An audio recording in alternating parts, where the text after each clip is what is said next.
Anna Lily Amarpour's 2014 debut feature is a bold and evocative genre-bending supernatural film that follows the life of a teen vampire seeking revenge on misogynistic men in the industrial town of Bad City.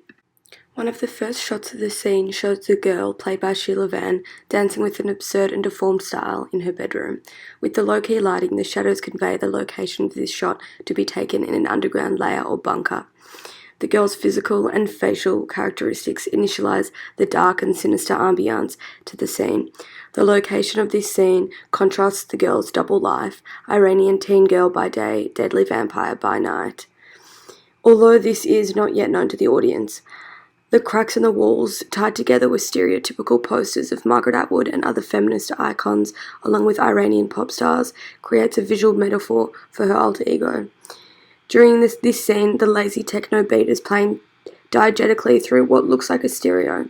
The song is called Dancing Girls, that has both Iranian and English lyrics. The lyrics say, just a normal girl dancing to her favorite song. This lyric highlights the character's possible identity crisis, although the audience does not yet know of her supernatural attributes, and would be viewing this scene as a classic coming-of-age film noir-inspired film. When the girl then rests to apply black gothic style eyeliner and red lips, conveying the potential blood of her next victim, although viewers assume she is getting ready for a night out. In the start of the movie, we are introduced to the DJ, played by Paige Fadat. Up until this point, he is seen as a drug-dealing, misogynistic thug who doesn't have a conscience. In this scene, the girl has her first interaction with the DJ, as they pass each other on the street. The DJ is covered in facial tattoos that are both Iranian and English, and he walks with a macho presence and a cigarette in hand, with gold chains hanging from his neck. With the seedy nightlife mood being provoked by the bokeh lighting and the close-up of the dangerous man, the drama and crime genre conventions are developed, as she seems like an innocent teenage girl who is walking home alone at night, passing a sleazy man. Genre conventions of crime and spaghetti western are then heightened when the DJ stops and turns around to find the girl standing opposite him, through clues like the street sign in the background warning the public of Jador-draped ghosts, as well as there being no dialogue and the scene being primarily focused around the setting and mysterious interactions. The conventions of crime are tapped into. An obvious convention of Western films is the standoff, where two characters are opposite one another with distance between them, preparing to fight. This is commonly used in Anna Lily's films. Throughout the film, there are times when the girl stands opposite to another character with significant distance, allowing for focus shifts, a common camera technique of film noir. Whether the character is a victim or a friend, it helps to create tension and highlight a character's vulnerabilities. This style heavily relates to a convention of spaghetti western films.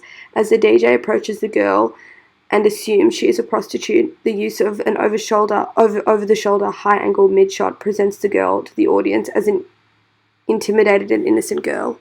The location then changes in the next scene to inside the DJ's home. The narrative up until this point conveyed the DJ to be a gangster who is involved with drugs and prostitution, developing an alarming and unsafe environment for the girl to be alone in. The DJ's home is messy and reflects a bachelor's way of living, with animal rugs and pleather furniture. The room is filled with shadows and low-key lighting, creating the reoccurring chiaroscuro lighting technique that is drawn from conventions of film noir and is heavily used throughout this film. This lighting effect creates an environment of mystery and uncertainty, along with unknown territories, such as the DJ's house. The darkness and dreariness of the lighting also signifies the themes of death and disorientation, which come to light later in the scene. The DJ then puts on some heavy techno and sits down and ingests lines of drugs and lights up a cigarette while counting wads of money. As this is going on, the girl is standing at the door, observing her surroundings. The low-angled shot of the girl makes the audience feel as though she has dominance over the DJ. It seems as though, through the girl's painfully blank face, like she is calculating his next moves. The DJ then turns the music to a more emotive and sensual tune and starts to pump weights as the girl continues to look over him. The slow and evocative pace to the start of the scene is heavily contrasted when the scene's pace flicks a switch and becomes harsh and demented, highlighting the film's avant-garde quality. After trying to entice the girl by offering a line of drugs and dancing provocatively in front of her, the girl then explores the room. The atmosphere in the room is similar to an after-hours poker club. Smoke fills the room while mellow techno-diegetic music hums in the background, and a sense of not knowing what will happen next looms. The girl makes her way over to the drum set quietly. This is her first movement away from the door. As she taps the chime attached to the drum set, the DJ looks at her. This is her first physical presence made in the room. It creates a moment of reality in the scene. The chime of the drum set breaks the mood the DJ is trying to create through his music, drugs, and smoking. The echo the chime makes intensifies the eeriness of the scene, although it entices the DJ to move closer, almost like the DJ takes this as a calling from her. The silence between the DJ and the girl is a technique that allows for the tensions and intrigue to grow. In this scene, the silence speaks volumes. The DJ makes his way over to the girl, looking like a testosterone-driven teenager, and turns her around to face him. As she slowly spins around, an over-the-shoulder close-up of the girl's face is shown. The relevance of the genre horror starts to dissipate during this scene. Conventionally, in this scene, the girl would be showing signs of anxiousness or panic. In this moment, the girl is straight-faced and looking deeply into the DJ's eyes, making the audience question whether she is in fact a prostitute. The shift in power then strikes as the girl releases her fangs.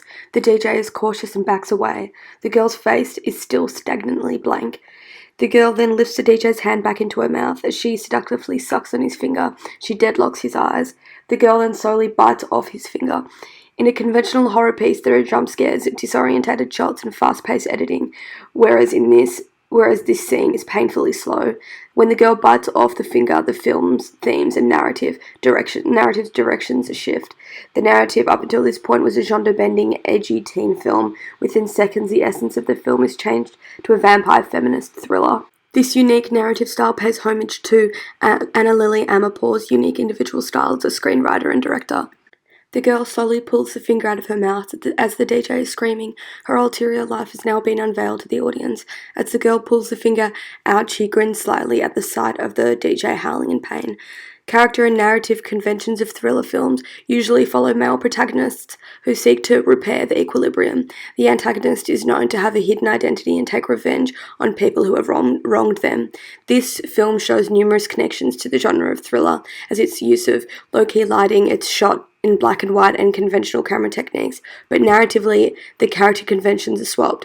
The protagonist is a female who has a double identity and seeks revenge, and the antagonists are males who have done sinful things. This highlights Anna Lily Amirpour's feminist angle on the film and her ability to mix and match as many genres as possible. The scene continues with the DJ scrambling to the back of the room, trying to get away from her, as she walks at a lumbering pace towards him, a classic horror convention of the killer walking slowly towards their prey as the victim tries to run away. The girl then tries to put the DJ's finger in his own mouth, developing themes of torture and mutilation. She then feasts on his body, and she bites into his neck. The diegetic sounds of bones crunching and blood sucking helps the girl's physical supernatural powers to be portrayed to the audience through another sensory. The next shot shows a character the audience has already met, called Arash, played by Arash Marandi. His appearance resembles the 50s heartthrob James Dean with the leather jacket, cigarette placed in the ear, and pompadour hairstyle. He notices that the DJ's car is parked outside his house and tries to call the DJ. Meanwhile, the girl has taken off the DJ's watch and is roaming around his house. The DJ's phone rings and cuts to Arash calling him outside the apartment. As the girl sifts through the DJ's collection of CDs, her character's somewhat sociopathic or supernatural tendencies are brought to light as she is showing no remorse. The scene music shifts from diegetic to non-diegetic after the attack. A slow-paced drum roll with soft acoustic guitar plays. The music fades away when the shot switches to Arash. The camera is positioned and focused at a mid-shot of Arash while he smokes a cigarette. As the girl walks down the stairs into the frame, the focus shifts to the girl, putting emphasis on their first introduction and highlighting the girl's vulnerabilities. As she walks down the stairs and opens the gate to leave, the DJ's blood still around her mouth. They maintain eye contact with no dialogue spoken. The girl's dual identities within the space of 2 minutes have met. Her vampire and teenage lives have been exposed to Arash. This section of the film is a pivotal point in the narrative. The audience is introduced to the girl's alter ego and core themes that continue throughout the narrative. At the beginning of the scene, the title, "A Girl Walks Home Alone at Night," is assumed by the audience to mean that the female protagonist may be a victim of a sexual assault. When the scene concludes, the audience understands how the title is supposed to be intended as a warning of the girl who walks home alone at night.